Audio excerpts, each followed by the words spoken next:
안녕하세요. 저는 올해 65세가 된 한국 사람입니다. 밴쿠버에 온 지도 벌써 30년이 넘었네요. 오늘 제 이야기를 들려드리려고 합니다. 사실 창피하고 부끄러운 이야기예요. 하지만 혹시나 저와 같은 실수를 하실 분들이 계실까봐 용기를 내어 말씀드리려고 해요. 저는 지난 3년 동안 부동산 투자로 200만 달러가 넘는 돈을 잃었습니다. 하나로 치면 거의 25억 원 정도 되는 큰 돈이에요. 그래서 지금 65세의 나이에 다시 일터로 나가고 있습니다. 매일 아침 7시에 일어나서 8시 30분까지 출근을 해야 해요. 나이가 나이인지라 몸이 많이 힘들어요. 특히 겨울 아침에 차가운 공기를 마시며 버스 정류장까지 걸어가는 길은 정말 힘들더라고요. 하지만 어쩔 수 없어요. 생활을 해야 하니까요. 아내와 함께 살아갈 돈이 필요하거든요. 30년 전에 밴쿠버에 왔을 때만 해도 이런 날이 올 거라고는 꿈에도 생각하지 못했어요. 그때는 젊었고 희망으로 가득했거든요. 한국에서 중소기업에 다니며 나름 안정적인 삶을 살고 있었는데 더 나은 미래를 위해서 가족과 함께 캐나다로 이민을 왔어요. 처음에는 정말 힘들었죠. 언어도 안 통하고 문화도 달랐으니까요. 하지만 열심히 살았어요. 한인 마트에서 일하기도 하고 청소 일도 해봤고 택시 운전도 했어요. 아내도 식당에서 서빙을 하며 가게에 보탬이 되려고 노력했고요. 그렇게 10년 정도 지나니까 조금씩 자리가 잡히더라고요. 영어도 어느 정도 늘었고 한인 커뮤니티에서도 인맥이 생겼어요. 그때부터는 조금 더 안정적인 일을 할 수 있었죠. 작은 수입이지만 꾸준히 모아서 집도 하나 샀어요. 버나비에 있는 작은 타운하우스였는데 그때만 해도 50만 달러 정도 했던 것 같아요. 지금 생각해보면 정말 싼 가격이었죠. 그 집에서 15년 정도 살았어요. 그동안 두 아이도 키웠고 아이들이 대학을 졸업할 때까지 열심히 일했어요. 다행히 아이들은 둘 다 좋은 직장을 구했고 독립해서 잘 살고 있어요. 50대 후반이 되니까 은퇴를 생각하게 되더라고요. 그동안 모은 돈도 어느 정도 있었고 집값도 많이 올라서 100만 달러가 넘었거든요. 캐나다 연금도 받을 수 있고 한국에서 받은 연금도 조금 있어서 그럭저럭 살 수 있을 것 같았어요. 그런데 문제는 그때부터 시작되었어요. 밴쿠버 부동산 가격이 미친 듯이 오르기 시작한 거예요. 2019년쯤부터였던 것 같아요. 코로나가 시작되면서 금리가 엄청 낮아졌거든요. 그러니까 사람들이 너도 나도 집을 사기 시작한 거죠. 저희 집 근처에서도 매주 집이 팔렸어요. 그것도 리스팅 가격보다 훨씬 비싸게 팔리더라고요. 어떤 집은 50만 달러나 더 비싸게 팔리기도 했어요. 처음에는 그냥 구경만 했어요. 우리 집값도 올라서 좋다고 생각했거든요. 그런데 한인 친구들 사이에서 부동산 투자 이야기가 나오기 시작했어요. 교회에서 만난 김 아저씨가 먼저 시작했어요. 작은 콘도 하나를 사서 렌트를 주고 있다고 하더라고요.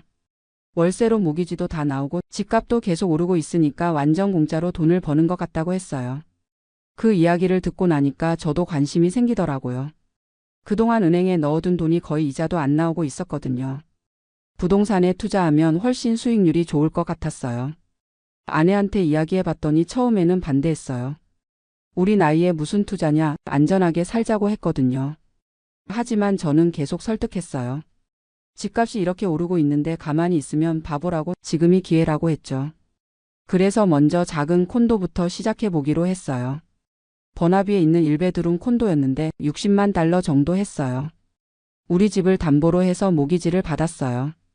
그때 금리가 정말 낮았거든요. 2%도 안 됐던 것 같아요. 월세는 2,200달러 정도 받을 수 있었고 모기지 페이먼트가 2,000달러 정도였으니까 매달 200달러씩 남는 셈이었어요. 거기에 집값까지 오르고 있으니까 정말 좋은 투자라고 생각했죠. 실제로 처음 6개월 동안은 정말 순조로웠어요. 세입자도 좋은 사람이 들어왔고 월세도 빠지지 않고 나왔어요. 그리고 집값은 계속 올랐죠. 6개월 만에 그 콘도가 70만 달러까지 올랐어요. 겨우 6개월 만에 10만 달러를 번 셈이었어요. 하나로 1억 원 넘게 번 거죠. 그때 욕심이 났어요. 이렇게 쉽게 돈을 벌 수 있는데 왜 더 크게 하지 않을까 싶었거든요. 그래서 두 번째 투자를 시작했어요. 이번에는 코키틀람에 있는 타운하우스였어요. 90만 달러 정도 하는 집이었는데 월세는 3천 달러 정도 받을 수 있었어요. 이번에도 우리 집과 첫 번째 콘도를 담보로 해서 모기지를 받았어요. 물론 리스크가 있다는 걸 알고 있었지만 그때는 집값이 계속 오를 것 같았거든요. 실제로 그 타운하우스도 6개월 만에 100만 달러를 넘었어요. 또 10만 달러를 번 셈이었죠. 그때 저는 완전히 부동산 투자에 빠져 있었어요. 매일 부동산 웹사이트를 보면서 매물을 찾아봤고 리얼터와도 자주 연락했어요. 한인 커뮤니티에서도 부동산 투자로 성공한 사람이라고 소문이 났어요. 교회에서도 사람들이 저한테 투자 조언을 구하더라고요. 그럴 때마다 기분이 좋았어요. 마치 제가 투자 전문가가 된 것 같았거든요. 그래서 세 번째 투자도 시작했어요. 이번에는 서리에 있는 단독주택이었어요. 130만 달러 정도 하는 큰 집이었는데 베이스먼트까지 포함해서 월세를 4,500달러 정도 받을 수 있었어요. 이때는 좀 무리가 있었어요. 모기지 금액이 너무 커서 월세로는 모기지를 다 커버할 수 없었거든요. 매달 500달러 정도는 제가 추가로 내야 했어요. 하지만 집값이 계속 오르고 있으니까 괜찮다고 생각했어요. 몇 개월만 지나면 집값이 더 올라서 그 손실을 다 만회할 수 있을 것 같았거든요. 그런데 2022년 봄부터 상황이 바뀌기 시작했어요. 캐나다 중앙은행에서 금리를 올리기 시작한 거예요. 처음에는 0.25%씩 조금씩 올렸는데 그 다음에는 0.5%, 심지어 0.75%씩 올렸어요. 제가 가진 모기지는 모두 변동금리였거든요. 그때는 변동금리가 고정금리보다 훨씬 싸서 모두 변동금리로 했었어요. 금리가 오르면서 모기지 페이먼트가 급격히 늘어나기 시작했어요.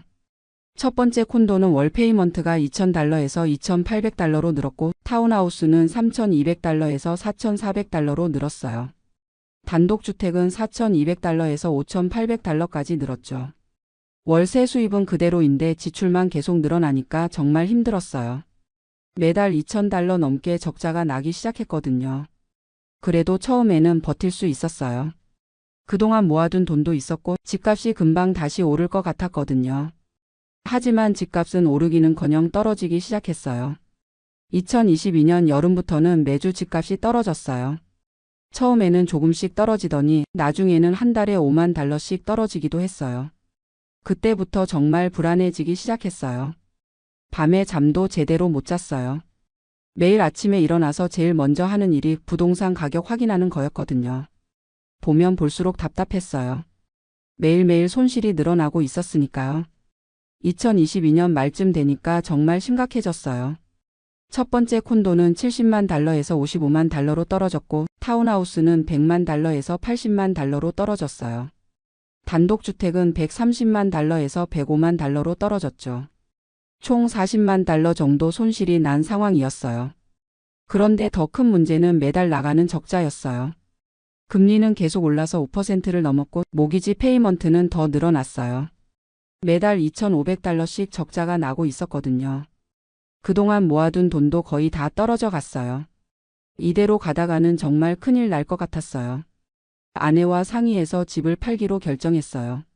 손실을 보더라도 더 큰 손실을 막기 위해서였죠. 하지만 그때는 집을 팔기도 쉽지 않았어요. 매물은 많은데 사려는 사람은 별로 없었거든요. 금리가 너무 높아서 모기지 받기가 힘들어진 거죠. 첫 번째 콘도를 팔기까지 6개월이 걸렸어요. 결국 50만 달러에 팔았는데 처음 산 가격보다 10만 달러나 낮은 가격이었어요. 거기에 리얼터 수수료나 법무비용까지 빼니까 실제로는 15만 달러 정도 손실이 났어요. 타운하우스는 더 오래 걸렸어요. 8개월 동안 시장에 내놨는데 팔리지 않았어요. 가격을 계속 내려야 했거든요. 결국 75만 달러에 팔았는데 처음 산 가격보다 15만 달러나 낮았어요. 단독주택이 가장 문제였어요. 1년 넘게 시장에 내놨는데도 팔리지 않았어요. 그동안 계속 적자가 나고 있었거든요. 매달 2,000달러씩 손실이 나니까 정말 견디기 힘들었어요. 결국 95만 달러에 팔았는데 처음 산 가격보다 35만 달러나 낮은 가격이었어요. 총 계산해 보니까 부동산 투자로 거의 200만 달러를 잃었어요. 집을 사고 팔면서 생긴 직접적인 손실이 60만 달러 정도, 그동안 매달 나간 적자가 80만 달러 정도, 각종 수수료나 세금이 20만 달러 정도, 기회비용까지 포함하면 200만 달러가 넘었어요. 그동안 모아둔 돈도 다 떨어졌고 우리 집까지 담보로 잡혀 있어서 정말 위험한 상황이었어요. 다행히 우리 집은 지킬 수 있었어요. 아이들이 도와줘서 모기지 일부를 갚을 수 있었거든요. 하지만 그것도 미안한 마음이 컸어요. 아이들이 고생해서 번 돈을 제 실수 때문에 써야 하는 게 정말 죄송했어요. 그래서 지금 다시 일하고 있는 거예요. 65세의 나이에 말이죠. 처음에는 일자리 구하기가 정말 힘들었어요. 나이도 많고 캐나다에서 쓸만한 경력도 별로 없었거든요. 하지만 포기할 수는 없었어요. 생활해야 하니까요. 지금은 한인마트에서 일하고 있어요. 매일 8시간씩 서서 일해야 해서 다리도 아프고 허리도 아파요. 하지만 어쩔 수 없어요. 월급은 많지 않아요. 시간당 16달러 정도 받으니까 한 달에 2,500달러 정도 되나요? 그것도 세금 떼고 나면 2,000달러 정도밖에 안 돼요. 아내도 다시 일을 시작했어요. 한인 식당에서 파트타임으로 서빙을 하고 있어요. 나이가 나이인지라 풀타임으로 하기는 힘들어서 파트타임으로만 해요. 그래도 부부가 합쳐서 한 달에 3,500달러 정도는 벌 수 있어요. 생활비로는 빠듯하지만 그럭저럭 살 수는 있는 정도예요. 지금 생각해보면 정말 바보 같은 짓을 했다는 생각이 들어요. 왜 그렇게 욕심을 부렸을까요? 그냥 안전하게 살았으면 지금쯤 편안한 은퇴 생활을 하고 있었을 텐데요. 친구들을 만나기도 민망해요. 그때 저한테 투자 조언을 구했던 분들이 몇 분 계시거든요. 다행히 그분들은 제 말을 듣지 않으셔서 큰 손실을 보지는 않으셨지만 그래도 얼굴을 보기가 쑥스러워요.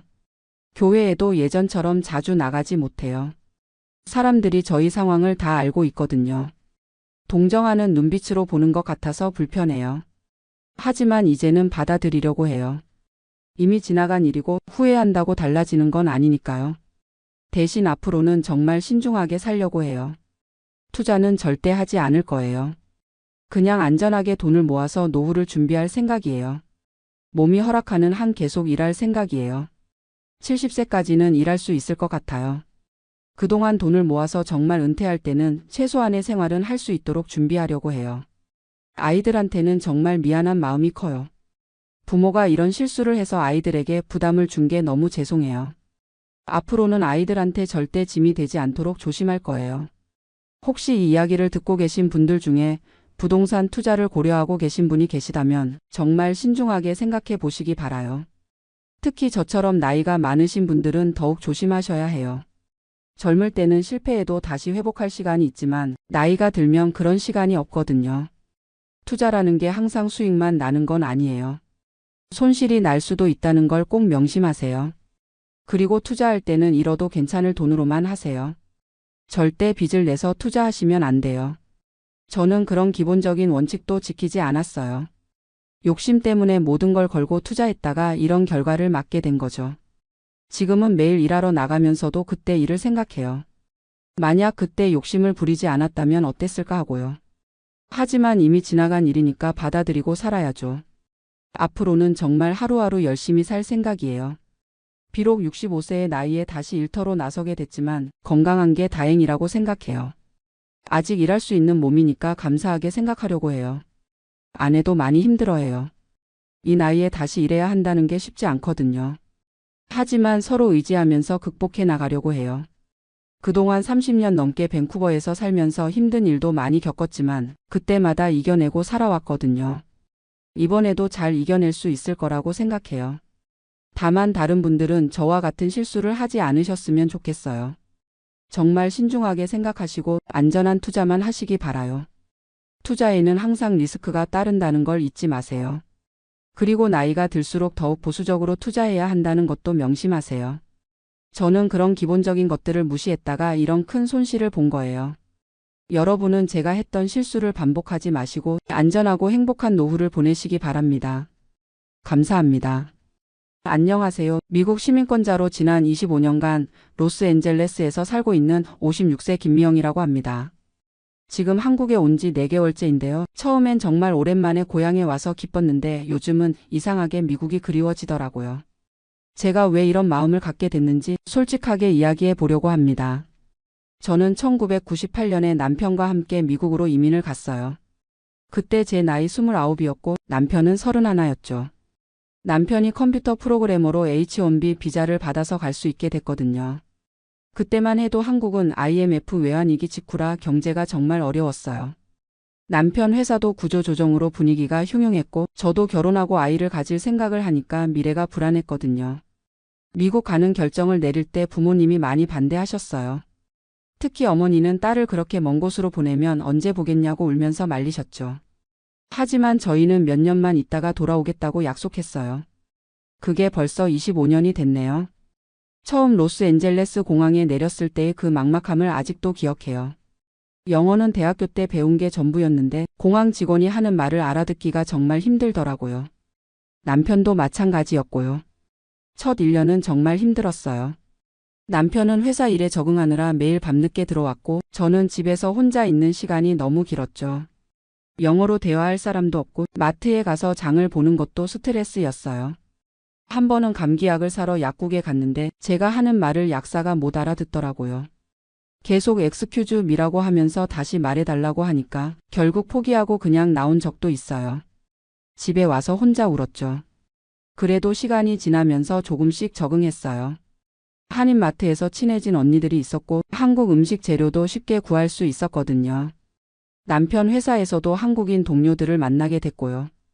2000년에 첫째 아들 준호를 낳았어요. 그때부터 정말 바빠졌죠. 아이 키우는 것도 미국에서는 한국과 많이 달랐어요. 소아과 예약도 미리 해야 하고 응급실은 정말 비싸서 웬만하면 가면 안 되고. 하지만 동시에 미국 생활의 장점도 느끼기 시작했어요. 우선 공기가 정말 깨끗했어요.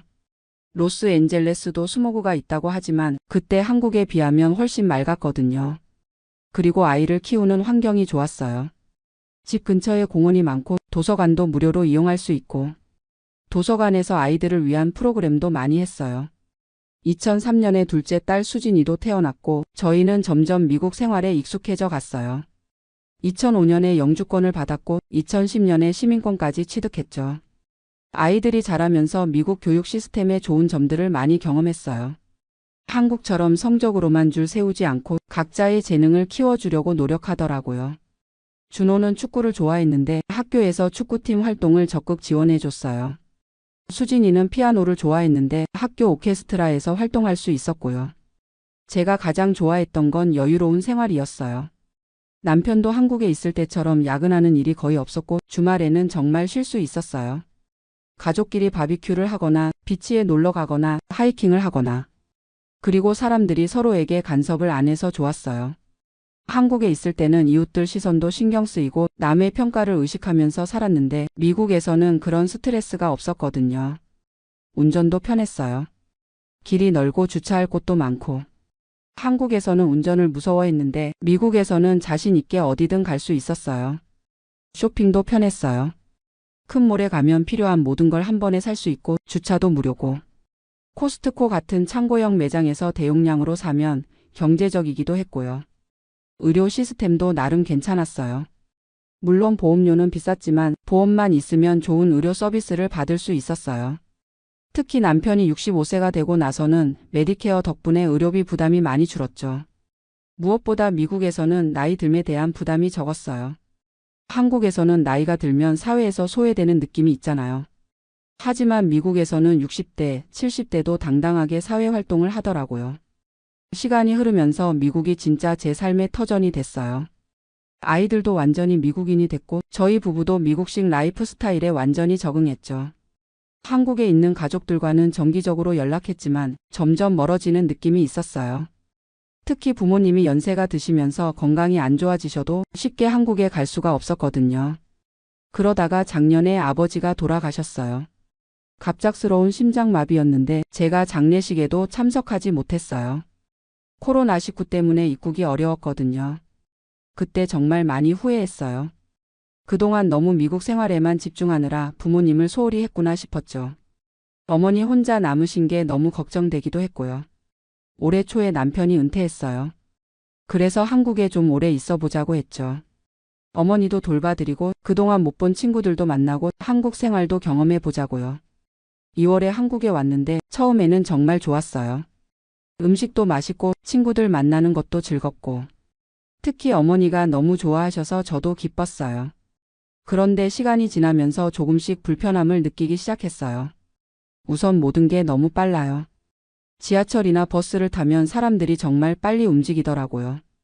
25년간 여유로운 미국 생활에 익숙해진 저로서는 따라가기가 힘들었어요. 그리고 디지털 시스템이 너무 발달해서 오히려 불편했어요. 카페에서 커피 하나 주문하려고 해도 앱을 깔아야 하고 키오스크 사용법을 몰라서 당황한 적도 많았어요. 미국에서는 아직도 현금으로 계산할 수 있는 곳이 많은데 한국은 카드나 페이로 결제하는 게 기본이더라고요. 교통비도 생각보다 많이 들었어요. 택시비가 특히 비쌌는데 미국에서는 차로 이동하는 게 당연했거든요. 대중교통을 이용하는 것도 25년 만이라 헷갈리고요. 음식도 처음에는 좋았는데 3개월 정도 지나니까 오히려 미국 음식이 그리워지더라고요. 샐러드나 샌드위치 같은 간단한 음식들. 한국 음식은 매 끼니가 좀 무거운 느낌이었어요. 그리고 사람들과의 관계도 생각보다 어려웠어요. 25년 전 친구들을 만나면 처음에는 반갑지만 시간이 지나면서 서로 다른 삶을 살아온 게 느껴져요. 그들은 한국에서 계속 살면서 한국 사회의 변화를 함께 경험했는데 저는 그 시간 동안 미국에서 살았으니까요. 대화 주제도 달라요. 친구들은 한국 드라마나 예능 프로그램 이야기를 하는데 저는 잘 모르니까 끼어들기가 어렵더라고요. 반대로 제가 미국 생활 이야기를 하면 처음에는 신기해하지만 금세 지루해해요. 무엇보다 힘든 건 어머니와의 관계였어요. 물론 어머니를 정말 사랑하고 돌봐드리고 싶지만 25년간 떨어져 살다 보니까 생활 패턴이 너무 달라졌어요.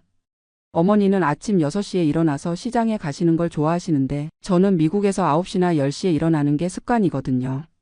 어머니는 제가 게으르다고 생각하시고 저는 어머니가 너무 일찍 깨우신다고 생각하고 음식 취향도 달라졌어요. 어머니는 매운 김치와 된장찌개를 매일 차려주시는데 저는 25년간 그런 자극적인 음식을 매일 먹지 않았거든요. 그렇다고 어머니께 입맛이 바뀌었다고 말씀드리기도 어렵고요. 친구들도 비슷한 얘기를 해요. 미영아, 너 완전히 미국 사람 다 됐네라고 하면서요. 농담처럼 하시지만 그 말이 저에게는 좀 상처가 돼요. 그런데 정말 신기한 건 3개월 정도 지나니까 미국 생활이 그리워지기 시작했어요. 우선 우리 집이 그리워졌어요. 로스앤젤레스에 있는 2층 집인데 마당도 있고 차고도 있고 거기서 25년간 아이들을 키웠거든요. 미국에 있는 아이들도 그리웠어요. 준호는 지금 샌프란시스코에서 일하고 있고 수진이는 뉴욕에서 대학원을 다니고 있어요. 한 달에 한 번씩 화상통화를 하지만 직접 만나서 이야기하는 게 그리웠어요. 그리고 미국의 여유로운 분위기가 그리웠어요. 커피숍에서 책 읽으며 느긋하게 시간 보내기, 공원에서 산책하기, 마트에서 천천히 장보기. 한국은 모든 게 너무 빨라서 숨이 차더라고요. 운전도 그리웠어요. 한국에서는 주차할 곳도 없고 길도 복잡하고 운전하기가 정말 힘들어요. 미국에서는 어디를 가든 넓은 주차장이 있고 길도 직선으로 뻗어 있어서 운전이 즐거웠는데요. 날씨도 그리웠어요. 로스앤젤레스는 1년 내내 날씨가 비슷해서 좋거든요. 한국은 여름에 너무 덥고 습하고 겨울에는 너무 추워요. 미국 생활에 익숙해진 저에게는 한국의 사계절이 오히려 불편했어요. 의료 시스템도 그리웠어요. 한국의 의료비가 저렴한 건 좋지만 병원에서 기다리는 시간이 너무 길어요. 미국에서는 예약 시간에 맞춰 가면 거의 기다리지 않고 진료를 받을 수 있었는데 한국에서는 예약을 해도 한두 시간은 기다려야 해요. 그리고 개인 프라이버시도 그리웠어요. 미국에서는 이웃과 적당한 거리를 유지하면서 살 수 있는데 한국에서는 사람들이 서로에게 너무 관심이 많아요. 어머니 동네 사람들이 저에게 언제 미국에서 왔냐, 아이들은 뭘 하냐, 집은 얼마나 크냐 이런 질문을 계속 하시거든요. 답하기도 애매하고 부담스러워요. 한 달 전쯤에는 정말 미국이 너무 그리워서 남편에게 빨리 돌아가자고 말한 적도 있어요. 그때 남편이 한 말이 아직도 기억나요. 우리가 한국 사람인지 미국 사람인지 헷갈린다고 하더라고요. 정말 그래요. 25년 전에 한국을 떠날 때는 분명히 한국 사람이었는데 지금은 어디가 진짜 고향인지 모르겠어요. 한국에 있으면 미국이 그립고 미국에 있으면 한국이 그리워요. 완전한 한국 사람도 아니고 완전한 미국 사람도 아닌 중간 어딘가에 있는 것 같아요. 어머니는 제가 미국으로 돌아간다고 하면 서운해 하실 거예요. 이제 겨우 왔는데 벌써 가냐고 하시겠죠. 그래서 더 마음이 무거워요. 하지만 솔직히 말하면 저에게는 미국이 더 편해요. 25년간 살아온 곳이니까요. 거기가 제 일상이고 제 루틴이에요. 친구들도 있고 익숙한 환경이에요. 그렇다고 한국이 싫은 건 아니에요. 한국도 여전히 제 고향이고 여기서의 추억들도 소중해요. 음식도 맛있고 문화도 친숙하고. 아마 제가 25년 전에 미국에 가지 않았다면 지금도 한국이 더 편했을 거예요. 하지만 이미 미국 생활이 제 몸에 배어버렸어요. 요즘 깨달은 건 이민이라는 게 단순히 거주지를 바꾸는 게 아니라는 거예요. 사고방식도 생활습관도 가치관도 바뀌는 거더라고요. 그래서 어디에 있든 100% 만족할 수는 없는 것 같아요. 다음 달에 미국으로 돌아갈 예정이에요. 어머니와 헤어지는 게 슬프지만 또 언제 올 수 있을지 모르겠지만 그래도 미국으로 돌아가는 게 맞는 것 같아요. 어쩌면 저처럼 이민을 간 사람들은 평생 이런 마음을 안고 살아가는 건지도 몰라요. 두 나라 사이에서 흔들리면서 완전히 어디에도 속하지 못하면서. 하지만 이제는 그것도 제 삶의 일부라고 받아들이려고 해요. 한국도 소중하고 미국도 소중해요. 다만 지금 제게는 미국이 더 편하고 익숙할 뿐이죠. 한국에 계신 분들께 드리고 싶은 말은 이민을 가는 것도 쉽지 않지만 고향에 돌아오는 것도 생각보다 쉽지 않다는 거예요. 시간이 흐르면서 사람도 바뀌고 환경도 바뀌거든요. 그래서 이민을 고려하고 계신다면 정말 신중하게 결정하셨으면 좋겠어요. 물론 미국 생활에도 좋은 점이 많지만 잃는 것도 분명히 있거든요. 저는 제 선택을 후회하지는 않아요. 미국에서 좋은 경험도 많이 했고 아이들도 잘 키웠고. 하지만 동시에 아쉬운 마음도 있어요. 부모님과 더 많은 시간을 보내지 못한 것, 한국의 변화를 함께 경험하지 못한 것. 지금은 두 나라를 오가며 사는 게 제 삶이라고 생각해요. 완전히 어느 한쪽에 속할 수는 없지만 양쪽 모두에서 소중한 것들을 얻을 수 있으니까요. 긴 이야기 들어주셔서 감사합니다. 혹시 저와 비슷한 경험을 하신 분들이 계시다면 서로 이해하고 위로가 될 수 있었으면 좋겠네요. 안녕하세요. 저는 올해 71세 박금순이라고 합니다. 지금 서울 마포구에 있는 작은 원룸에서 혼자 살고 있어요. 캐나다 밴쿠버에서 아들 가족과 5년을 살다가 며느리와 갈등이 생겨서 혼자 한국에 돌아온 지 이제 6개월이 됐네요. 처음엔 정말 마음이 아팠어요. 손주들과 헤어지는 것도 서러웠고 아들한테 짐만 되는 것 같아서 속상하기도 했고요. 그런데 요즘은 생각이 많이 달라졌어요. 오히려 이렇게 혼자 사는 게 더 자유롭고 편하다는 걸 깨달았거든요. 사실 저도 처음엔 밴쿠버 생활이 나쁘지 않았어요. 2019년에 남편이 갑자기 심장마비로 돌아가시고 나서 혼자 부천에서 살기가 너무 적적했거든요. 그때 아들 준호가 캐나다로 이민 온 지 10년 정도 됐었는데 엄마 혼자 두고 볼 수 없다면서 저를 모셔갔어요. 처음 몇 년은 정말 행복했어요. 손주들 지안이와 하은이가 그때 5살, 2살이었는데 할머니라고 졸졸 따라다니는 게 얼마나 예쁘던지요. 아들도 효자라고 소문이 날 정도로 저를 잘 챙겨줬고 며느리 수진이도 처음엔 저를 많이 배려해줬어요. 수진이는 한국계 캐나다인 2세예요. 부모님이 70년대에 이민 오셔서 캐나다에서 태어나고 자란 아이죠. 간호사로 일하고 있고 영어가 모국어라 한국말은 조금 어색해요. 그래도 처음엔 저한테 한국말로 대화하려고 노력도 많이 했어요. 문제는 아이들이 자라면서 시작됐어요. 저는 한국식으로 아이들을 키우려고 했고 수진이는 캐나다식으로 키우려고 했거든요. 처음엔 작은 차이였는데 점점 커지더라고요. 예를 들어서 아이들이 감기에 걸렸을 때 저는 따뜻한 물을 많이 먹이고 푹 쉬게 하려고 했는데 수진이는 해열제 먹이고 평상시처럼 활동하게 하더라고요. 저는 아이들이 밖에서 놀다가 더러워지면 바로 씻기고 옷도 갈아입히려고 했는데 수진이는 조금 더러운 건 괜찮다고 하면서 제가 너무 예민하다고 했어요. 언어 문제도 있었어요. 저는 손주들이 한국어를 잘 배웠으면 했는데 집에서는 거의 영어만 써서 아이들이 저랑 대화할 때도 영어를 섞어서 말하는 거예요. 저는 영어를 잘 못하니까 손주들과 깊은 대화를 나누기가 어려웠어요. 그러다가 작년 가을에 결정적인 사건이 있었어요.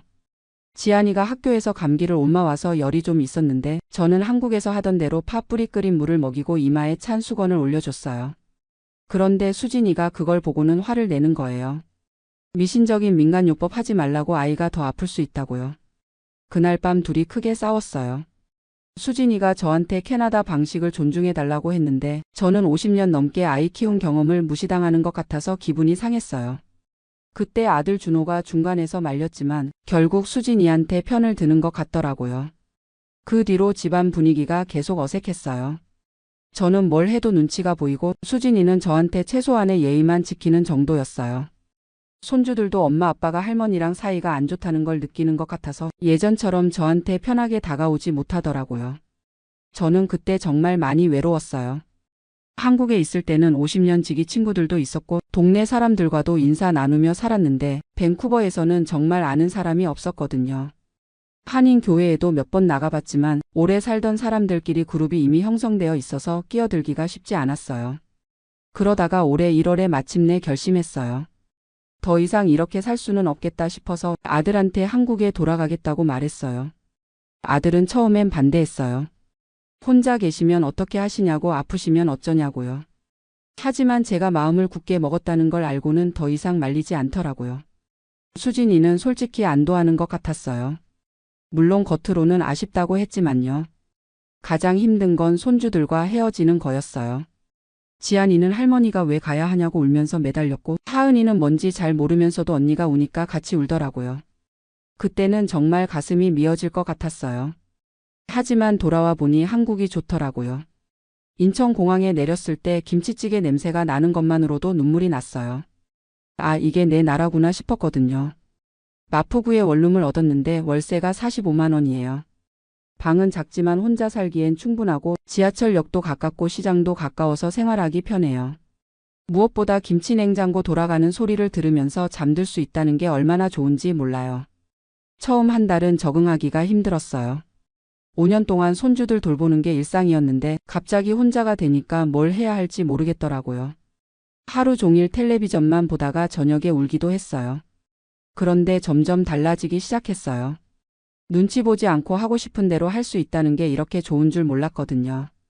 아침에 일어나서 창문을 활짝 열고 환기를 시키고 좋아하는 트로트를 크게 틀어놓고 청소하고 점심때 혼자 막걸리 한잔 하면서 드라마 보고요. 캐나다에서는 이런 게 다 눈치 보였어요.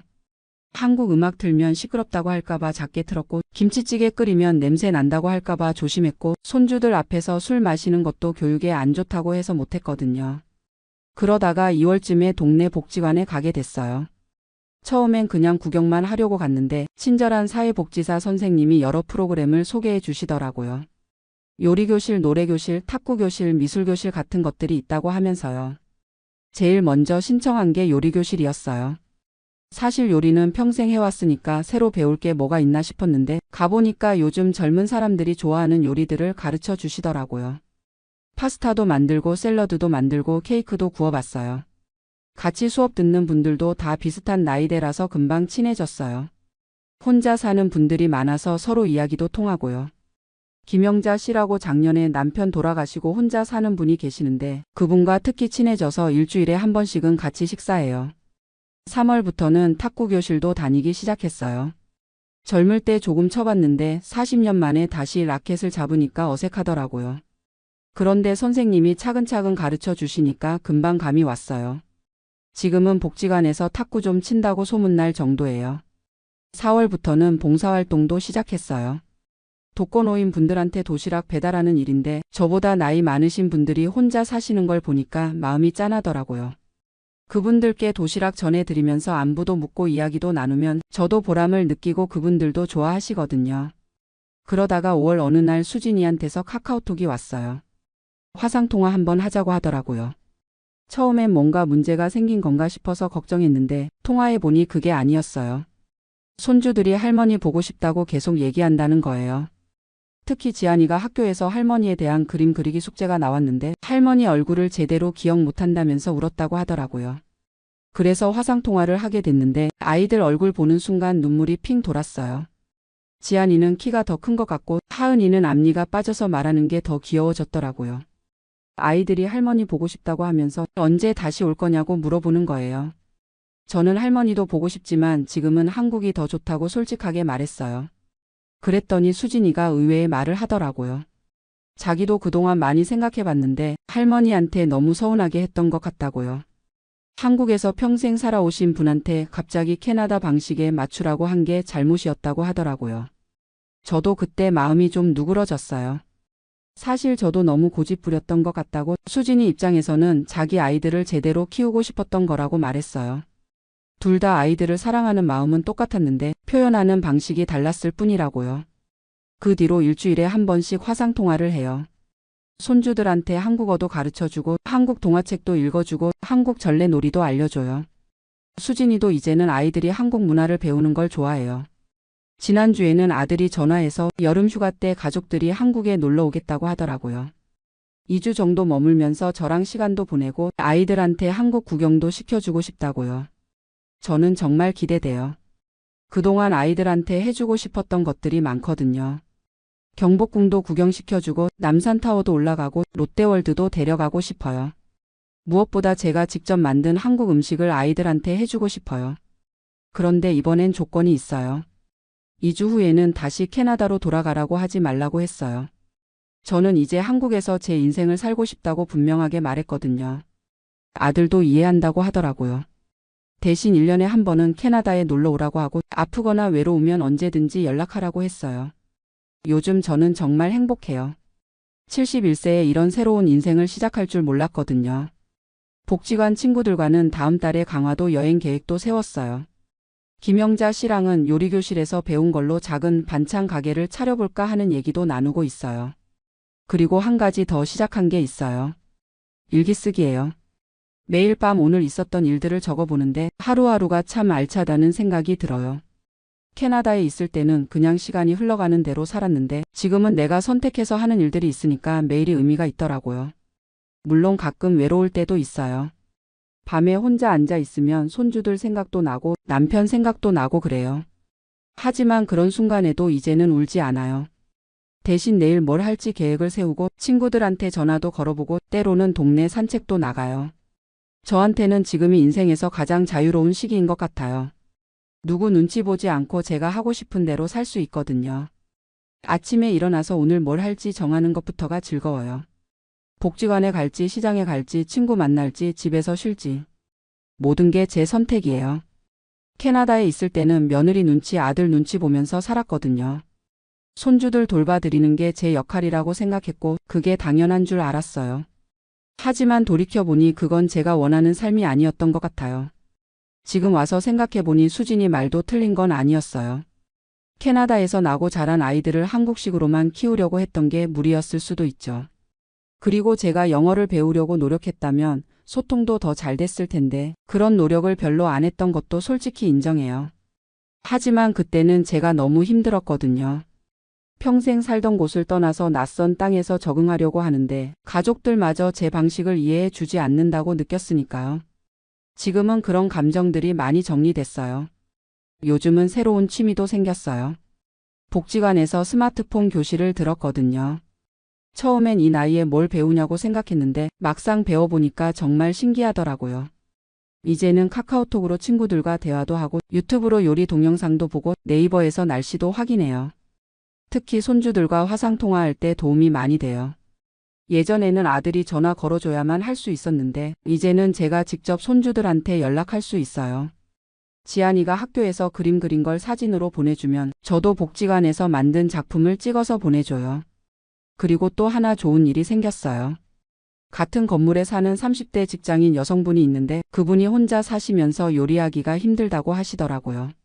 그래서 제가 가끔 반찬을 만들어서 나눠드려요. 그분도 고마워하시면서 가끔 과일이나 빵 같은 걸 가져다 주세요. 그런 식으로 조금씩 새로운 인연들이 생기고 있어요.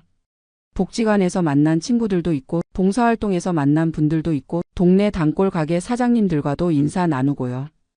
혼자 산다고 외로운 게 아니구나 하는 생각이 들어요. 지난달에는 50년 지기 친구들과 모임도 가졌어요.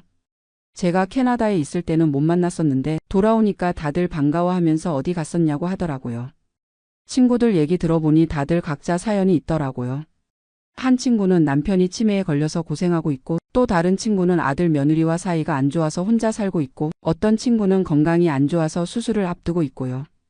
저만 고생하는 게 아니구나 싶었어요. 그렇게 친구들과 이야기를 나누면서 나이 들어서도 할 수 있는 일들이 많다는 걸 깨달았어요. 김영자 씨는 70세에 컴퓨터를 배워서 이제 온라인 쇼핑도 혼자 해요. 이순덕 씨는 68세에 운전면허를 땄어요. 박순자 씨는 요가를 시작해서 몸이 한결 좋아졌다고 해요. 저도 자극을 받아서 새로운 걸 배워보고 싶어졌어요. 다음 달부터는 복지관에서 하는 서예교실에 등록했어요. 어릴 때 붓글씨를 좀 배웠었는데 다시 시작해보면 좋을 것 같거든요. 마음이 차분해질 것 같기도 하고요. 그리고 친구들과 여행 계획도 세우고 있어요. 가을에 설악산 단풍 구경 가기로 했거든요. 1박 2일로 가는데 벌써부터 기대돼요. 캐나다에서는 이런 자유로운 여행 계획을 세우기가 어려웠거든요. 항상 손주들 스케줄에 맞춰야 했으니까요. 요즘 제가 가장 좋아하는 시간은 저녁 시간이에요. 하루 일과를 마치고 집에 돌아와서 좋아하는 차 한 잔 끓여놓고 발코니에 앉아서 바깥 구경하는 시간이요. 마포구 이 동네가 참 정겹더라고요. 아래쪽에 작은 상가들이 있어서 사람들 오가는 모습도 보이고 저녁 때가 되면 퇴근하는 직장인들도 지나가고요. 그런 일상의 모습들을 보면서 저도 이 동네의 일부가 된 것 같아서 기분이 좋아요. 캐나다에 있을 때는 항상 이방인 같은 느낌이었거든요. 아무리 5년을 살아도 그 동네에 속한 것 같지 않았어요. 여름이 되면 손주들이 와요. 그때는 2주 동안 정말 바쁠 것 같아요. 아이들 데리고 여기저기 구경도 시켜줘야 하고 맛있는 것도 해줘야 하고요. 벌써부터 뭘 해줄지 계획 세우고 있어요. 지안이는 이제 한국어를 제법 잘해요. 화상통화할 때 보니까 발음도 좋아졌고 간단한 동화책 정도는 읽을 수 있더라고요. 하은이는 아직 어리지만 한국어 노래는 잘 따라 불러요. 제가 자장가 불러주면 같이 흥얼거려요. 수진이도 많이 달라졌어요. 요즘은 한국 문화에 대해서 오히려 질문을 많이 해요. 아이들이 할머니한테 배운 한국 놀이를 집에서 하면 자기도 어떻게 하는 건지 궁금하다고 하더라고요. 그래서 화상통화할 때 저도 수진이한테 설명해주고 있어요. 아들 준호도 예전보다 더 자주 연락해요. 제가 한국에서 잘 지내고 있다는 걸 알고 나서 오히려 마음이 편해진 것 같아요. 예전에는 저 때문에 집에서 신경 쓸 일이 많았는데 이제는 그런 걸로 걱정 안 해도 되니까요. 가끔은 이런 생각도 해요. 만약에 남편이 살아 계셨다면 어땠을까 하고요. 아마 저는 캐나다에 가지도 않았을 거고 지금처럼 자유롭게 살지도 못했을 거예요. 남편도 좋은 사람이었지만 역시 그 세대 남자들은 아내가 집에서 살림만 하기를 원했거든요. 지금 이렇게 혼자서도 잘 살 수 있다는 걸 보여주니까 주변 사람들도 신기해해요. 특히 복지관에서 만난 분들 중에는 남편한테 의존해서 살던 분들이 많거든요. 그런 분들이 저보고 용감하다고 하세요. 71세에 혼자 캐나다에서 한국까지 돌아와서 새로 정착했다니까 어떻게 그런 용기가 났냐고 물어보세요. 솔직히 용기라기보다는 더 이상 참을 수 없어서 그랬던 것 같아요. 캐나다에서 계속 그렇게 눈치 보면서 살기보다는 혼자라도 자유롭게 사는 게 낫겠다 싶었거든요. 그리고 결과적으로는 정말 잘한 선택이었던 것 같아요. 요즘은 미래에 대한 계획도 세우고 있어요. 당장은 지금 이 원룸에서 계속 살 생각이지만 나중에 혼자 생활하기 힘들어지면 실버타운 같은 곳도 알아봐야겠어요. 그런 곳들 정보도 친구들과 공유하면서 미리미리 준비하고 있어요. 그리고 건강 관리에도 신경 쓰고 있어요. 복지관에서 건강 체조도 배우고 정기적으로 병원 검진도 받고 약도 빠뜨리지 않고 챙겨 먹어요. 혼자 살려면 건강이 제일 중요하거든요. 가끔 아프면 어떻게 하나 걱정되기도 하지만 그런 것도 미리미리 대비하면 되잖아요. 응급실 전화번호도 휴대폰에 저장해 놨고 이웃분들과도 서로 안부 확인하기로 했어요. 복지관에서도 독거노인 안전 확인 서비스가 있다고 하더라고요. 지금 와서 생각해보니 며느리와의 갈등도 나쁜 일만은 아니었던 것 같아요. 그 일이 없었다면 저는 계속 캐나다에서 남의 시선 의식하면서 살았을 테니까요. 갈등을 통해서 오히려 제가 정말 원하는 게 뭔지 알게 됐거든요. 저는 손주들을 돌봐주는 할머니로만 살고 싶지 않았어요. 박금순이라는 한 개인으로 살고 싶었던 거죠. 제 나름의 취미도 갖고 제 나름의 친구들도 만나고 제가 하고 싶은 일들을 하면서 살고 싶었어요. 물론 손주들은 여전히 사랑해요. 하지만 이제는 할머니 역할만 하는 게 아니라 할머니이면서 동시에 독립적인 개인으로 살고 있어요. 이게 훨씬 건강한 관계인 것 같아요. 화상통화할 때도 예전보다 더 즐거워요. 억지로 손주들을 돌봐야 한다는 부담이 없으니까 순수하게 할머니로서의 사랑을 표현할 수 있거든요. 아이들도 할머니가 한국에서 행복하게 지낸다는 걸 알고 나서 더 편하게 대해주는 것 같아요. 이번 여름에 아이들이 오면 정말 즐겁게 지낼 수 있을 것 같아요. 돌봐야 한다는 의무감이 아니라 손주들과 함께하는 시간 자체를 즐길 수 있을 테니까요. 그리고 2주 후에는 또 제 생활로 돌아올 수 있다는 것도 좋고요. 요즘 복지관 친구들한테 자주 하는 말이 있어요. 나이가 들어도 새로운 시작은 언제든지 가능하다는 거예요. 71세에 완전히 새로운 환경에서 새로운 인생을 시작했는데 생각보다 훨씬 잘 적응하고 있거든요. 물론 젊을 때만큼 체력이 좋지는 않지만 대신 경험과 지혜가 있으니까 더 현명하게 살 수 있어요. 무엇이 정말 중요한지도 알고 무엇을 포기해야 하는지도 알고 어떻게 하면 행복할 수 있는지도 알아요. 특히 인간관계에서 많이 달라진 것 같아요.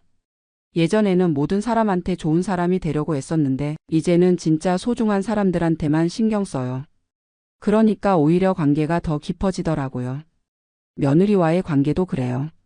억지로 좋은 시어머니가 되려고 하지 않으니까 오히려 서로에 대해 더 솔직해졌어요. 그게 더 건강한 관계인 것 같아요. 앞으로도 적당한 거리를 유지하면서 서로를 존중하는 관계로 지낼 수 있을 것 같아요. 마지막으로 하고 싶은 말은 혹시 저처럼 가족 때문에 고민하시는 분들이 계시다면 용기를 내서 자신의 행복을 선택하라는 거예요. 물론 가족도 중요하지만 자신의 인생도 소중하거든요. 저는 71세에 새로운 인생을 시작했지만 전혀 늦지 않았다고 생각해요. 오히려 이제야 진짜 제 인생을 살고 있다는 기분이에요. 매일매일이 제 선택이고 제 책임이고 제 즐거움이에요. 앞으로 몇 년을 더 살지는 모르겠지만 남은 시간만큼은 정말 행복하게 살 거예요. 후회 없이 눈치 보지 않고 제가 원하는 대로요. 그리고 손주들이 클 때까지는 할머니로서의 역할도 충실히 할 거고요. 다만 이제는 제 조건에서 제 방식대로 할 거예요. 혹시 이 이야기를 들으시는 분들 중에서 비슷한 고민을 하고 계신 분들이 있다면 혼자 사는 것도 나쁘지 않다는 걸 말씀드리고 싶어요. 특히 우리 세대 여성분들은 평생 누군가를 위해서 살아왔는데 이제는 자신을 위해서 살아도 괜찮다고 생각해요. 나이가 들수록 시간이 소중해지잖아요. 그 소중한 시간을 억지로 참고 견디면서 보내기보다는 행복하고 의미 있게 보내는 게 맞는 것 같아요.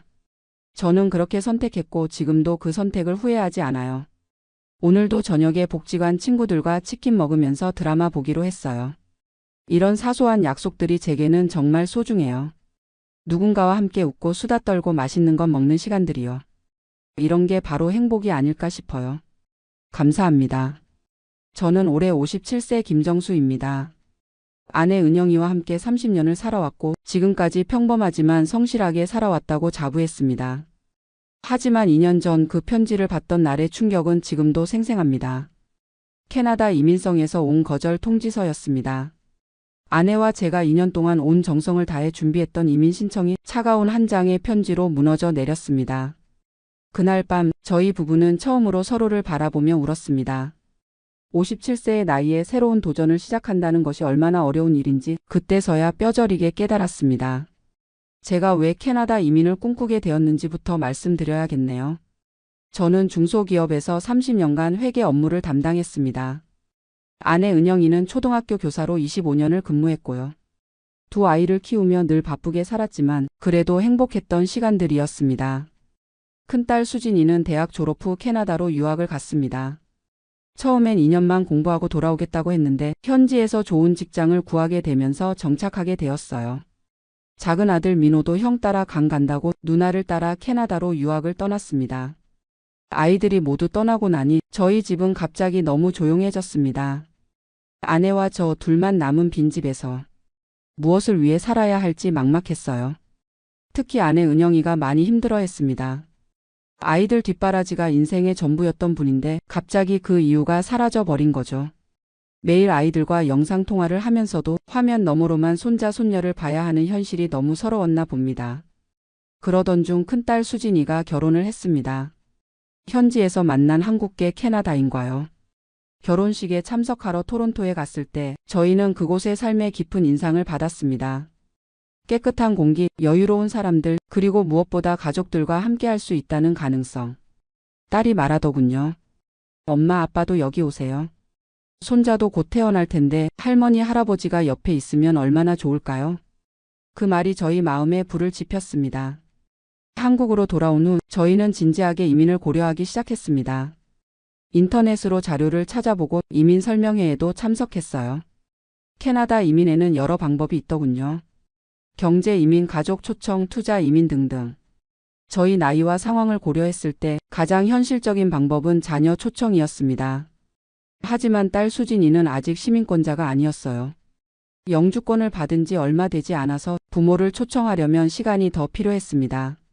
그래서 저희는 다른 방법을 찾아야 했어요. 이민 컨설팅 회사에 상담을 받으러 갔습니다. 상담사는 저희에게 희망적인 이야기를 들려줬어요. 57세면 아직 젊으신 편이에요. 경력도 충분하시고 자녀분들이 현지에 정착해 있으니 유리할 거예요. 그 말을 듣고 저희는 본격적으로 준비를 시작했습니다. 가장 먼저 해야 할 일은 영어 시험이었습니다. IELTS라는 시험을 봐야 했는데 솔직히 말씀드리면 저희에게는 큰 산이었어요. 저는 회계 업무를 하면서 어느 정도 영어를 접했지만 시험 영어는 완전히 다른 세계였습니다. 아내 은영이는 더 힘들어했어요. 교사로 일하면서도 영어와는 거리가 멀었거든요. 하지만 포기할 수는 없었습니다. 매일 새벽 5시에 일어나서 영어 공부를 했어요. 퇴근 후에는 학원에 갔고 주말에는 모의고사를 봤습니다. 6개월 동안 정말 치열하게 공부했습니다. 아내와 저는 서로 격려하며 버텼어요. 우리 손자 보려면 이 정도는 해야지. 그 말이 서로에게 큰 힘이 되었습니다. 드디어 시험을 봤는데 결과는 아슬아슬했지만 합격이었습니다. 그때의 기쁨이란 정말 말로 표현할 수 없었어요. 다음 단계는 서류 준비였습니다. 이게 정말 복잡하더군요. 학력증명서, 경력증명서, 건강검진서, 무범죄증명서, 재정증명서 등등. 각각의 서류마다 공증을 받아야 했고 번역도 해야 했습니다. 비용도 만만치 않았어요. 컨설팅 비용까지 합치면 거의 3천만 원이 들었습니다. 저희 집 전세금을 빼서 마련한 돈이었어요. 만약 이민이 안 되면 집을 팔아야 할 수도 있었습니다. 하지만 희망이 있었으니까요. 딸과 아들이 있는 그곳에서 손자, 손녀와 함께 새로운 인생을 시작할 수 있다는 희망. 건강검진도 받았습니다. 다행히 저희 부부 모두 건강했어요.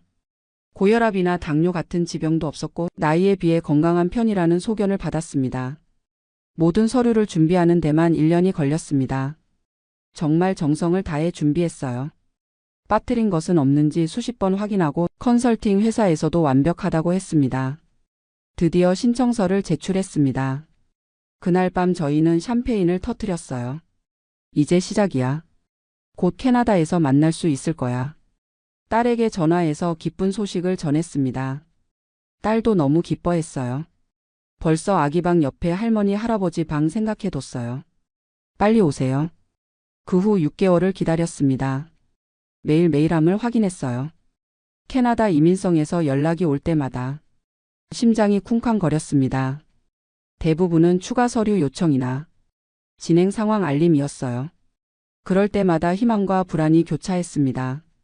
그리고 마침내 그 편지가 왔습니다. 2022년 3월 15일이었어요. 제목부터 심상치 않았습니다. APPLICATION 러퓨즈드. 손이 떨려서 제대로 읽을 수가 없었어요. 아내를 불러서 함께 읽었습니다. 거절 사유는 여러 가지였습니다. 나이가 많아서 현지 적응이 어려울 것 같다는 점, 언어 능력이 부족하다는 점, 경제적 기여도가 낮을 것 같다는 점. 그 중에서도 가장 충격적인 것은 진정성 부족이라는 표현이었습니다. 이민 목적이 순수하지 않다는 뜻이었어요. 아마도 복지 혜택을 노린다고 생각한 것 같았습니다. 그날 밤은 정말 길었습니다. 아내는 하루 종일 울었어요. 내가 영어를 못해서 그런가? 나이가 많아서 그런가? 자책하는 말들만 반복했습니다. 저 역시 마찬가지였어요. 2년 동안의 노력이 3천만 원의 비용이 모든 꿈과 희망이 한순간에 무너졌습니다. 하지만 포기할 수는 없었어요. 딸이 전화로 위로해 주었습니다. 한 번 거절됐다고 끝이 아니에요. 다시 신청하면 돼요. 컨설팅 회사에서도 재신청을 권했습니다. 첫 번째 거절 사유를 보완하면 충분히 가능성이 있다고 했어요. 그래서 저희는 다시 시작했습니다. 이번에는 더 철저하게 준비했어요. 영어 실력을 더 향상시키기 위해 원어민 과외를 받았습니다. 비용이 만만치 않았지만 이번만큼은 실패할 수 없었거든요. 이민 목적의 진정성을 보여주기 위해 더 구체적인 계획서를 작성했습니다. 캐나다에서 어떤 일을 할 것인지, 어떻게 사회에 기여할 것인지 세밀하게 기술했어요. 딸의 도움도 받았습니다. 현지에서 안정된 직장을 다니고 있고 부모님을 부양할 능력이 충분하다는 증명서도 추가로 제출했습니다. 재정 증명도 더 확실하게 했어요. 집을 담보로 대출을 받아서 통장 잔고를 늘렸습니다. 이 정도면 경제적 부담이 되지 않을 거라는 확신을 주고 싶었거든요. 두 번째 신청 준비에도 1년이 걸렸습니다. 이번에는 더 많은 비용이 들었어요. 거의 5천만 원 가까이 썼습니다. 하지만 후회하지 않았어요. 이번만큼은 반드시 성공할 거라는 확신이 있었거든요. 2023년 2월 두 번째 신청서를 제출했습니다. 이번에는 샴페인을 터뜨리지 않았어요. 조심스럽게 간절하게 기다렸습니다. 6개월이 지났습니다. 8개월이 지났습니다. 연락이 오지 않았어요. 1년이 지나서야 답변이 왔습니다. 이번에도 거절이었습니다. 두 번째 거절 통지서는 더 차가웠습니다. 이번에는 나이와 건강을 이유로 들었어요. 57세라는 나이가 캐나다 사회에 경제적 부담이 될 수 있다는 것이었습니다. 그리고 결정적으로 재신청 횟수가 많다는 것도 부정적 요인이 되었습니다. 진정성에 대한 의구심이 더 커진 거죠. 이번에는 정말 절망했습니다. 아내는 일주일 동안 아무 말도 하지 않았어요. 식사도 제대로 하지 않고 그냥 하루 종일 멍하니 앉아 있었습니다. 저 역시 마찬가지였어요. 회사에 가서도 일에 집중할 수 없었습니다. 동료들이 걱정할 정도로 정신이 없었어요. 가장 힘든 것은 딸에게 소식을 전하는 일이었습니다. 딸도 임신 중이었는데 이런 소식을 들려주기가 너무 미안했어요. 전화를 받은 딸이 울음을 터뜨렸습니다. 엄마, 아빠 미안해요. 제가 더 빨리 시민권을 받았으면. 그 말을 듣고 저희도 울었어요. 딸이 자책할 일이 아닌데 우리 때문에 딸까지 힘들어하고 있었습니다. 그때부터 부부 사이도 어색해졌습니다. 서로를 원망하지는 않았지만 뭔가 이야기할 게 없어졌어요. 함께 꿈꿔왔던 미래가 사라지니까 대화할 주제도 없어진 거죠. 3개월 정도 그렇게 지냈을 때 아내가 먼저 입을 열었습니다. 여보, 우리 세 번째 도전해 볼까요? 저는 깜짝 놀랐어요. 정말요? 또 거절당하면 어떡해요? 그래도 해봐야죠. 포기하면 정말 끝이잖아요. 아내의 그 말에서 강한 의지를 느꼈습니다. 그동안 많이 힘들었을 텐데 다시 도전하겠다는 용기를 내는 것이 정말 대단해 보였어요. 하지만 현실적인 문제가 있었습니다. 돈이 바닥났거든요. 집 전세금도 빼고 대출도 받고 예금도 모두 썼는데 세 번째 신청할 여유가 없었어요. 그때 예상치 못한 도움의 손길이 나타났습니다. 딸 수진이가 자기 적금을 깨서 돈을 보내주겠다고 했어요. 엄마, 아빠가 포기하시면 안 돼요. 제가 도와드릴게요. 딸의 그 마음이 너무 고마웠지만 동시에 미안했어요. 딸도 신혼인데 곧 아기도 태어날 텐데 부모 때문에 고생하게 만들었다는 생각이 들었거든요. 하지만 딸의 간곡한 부탁에 결국 세 번째 도전을 하기로 했습니다. 이번에는 전략을 바꿨어요. 다른 컨설팅 회사로 갔습니다. 이전 회사가 잘못했다는 건 아니었지만 새로운 관점이 필요하다고 생각했거든요. 새 컨설턴트는 솔직했어요. 나이가 많아서 쉽지 않을 거예요. 하지만 불가능하지는 않습니다. 이번에는 다른 주를 노려보기로 했습니다. 온타리오주 대신 매니토바주나 사스카추완주 같은 곳으로요. 지방이라서 이민 조건이 조금 더 완화되어 있었거든요. 다시 서류를 준비했습니다. 이번에는 1년 반이 걸렸어요. 더 까다로워진 조건들 때문에 준비할 게 더 많았거든요. 특히 건강검진이 문제였습니다. 57세, 58세가 되니까 몸 여기저기에서 이상 신호가 나타나기 시작했어요. 저는 혈압이 조금 높게 나왔고 아내는 골밀도 검사에서 골다공증 초기 진단을 받았습니다. 다행히 심각한 수준은 아니었지만 이민 심사에서는 부정적 요인이 될 수 있었어요. 약을 먹으면서 수치를 관리했고 운동도 열심히 했습니다. 제 검사에서는 정상 범위로 나왔어요. 3년 차에 접어들면서 저희는 많이 지쳐 있었습니다. 주변 사람들도 이제는 말리기 시작했어요. 이제 그만해라. 나이도 있는데 왜 그렇게 고집을 부려? 부모님들도 걱정하셨어요. 특히 장인 어른께서는 아예 반대 입장을 분명히 하셨습니다. 은영아, 너희가 왜 그런 고생을 하냐? 한국에서 살면 안 되나? 하지만 저희는 이미 돌이킬 수 없는 강을 건너고 있었어요. 여기서 포기하면 지금까지의 모든 것이 무의미해질 것 같았거든요.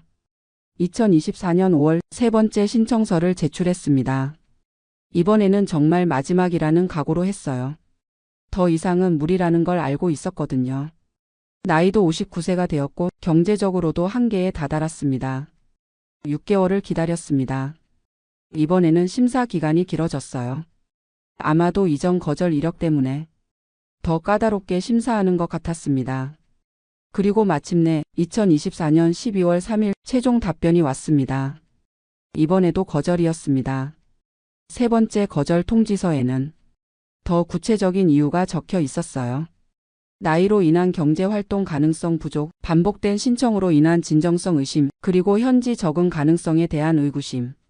마지막 문장이 가장 아팠습니다. 재신청을 권하지 않음. 이제 정말 끝이라는 뜻이었어요. 그날 밤 저희 부부는 처음으로 진지하게 이야기했습니다. 여보, 이제 정말 포기해야 할까요? 아내가 먼저 말했어요.